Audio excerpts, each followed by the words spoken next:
Hola amigos y amigas, ¿cómo están? Bienvenidos a este nuevo video. Hoy hablaremos sobre los perros. Les dejo con mis asistentes. Bueno amigos y amigas, hoy hablaremos sobre los perros. ¿Qué son los perros?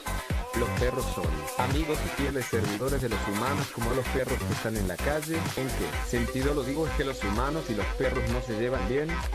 Ey, alto ahí, si abres la boca una vez, más ya sabes lo que te va a pasar. Guajajajajaja. Hola amigos y amigas de YouTube, ¿cómo están? Bueno gente, me voy.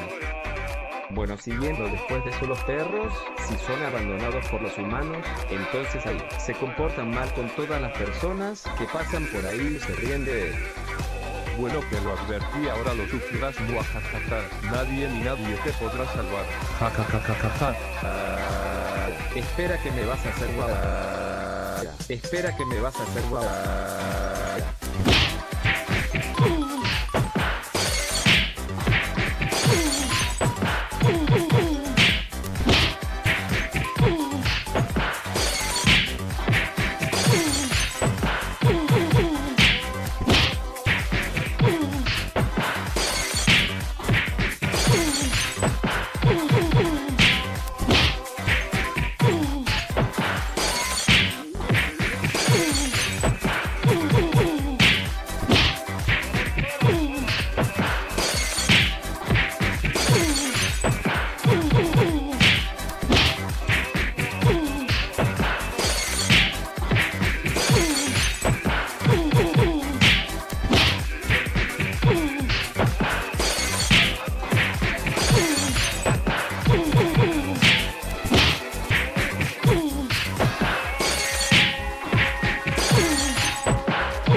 Bueno, par de asistentes, dejen de pelear entre sí o si no van a sufrir las consecuencias de sus errores. Muajajajajajajajaja. Bueno, siguiendo con el tema de los perros, como decía mi asistente, los perros si están en la calle, fueron abandonados por sus dueños y ahora los perros que están en la calle son agresivos con las personas, pero si rescatan a los perros de la calle no son agresivos y son sus fieles sirvientes para todo. Pero en fin, los dejo.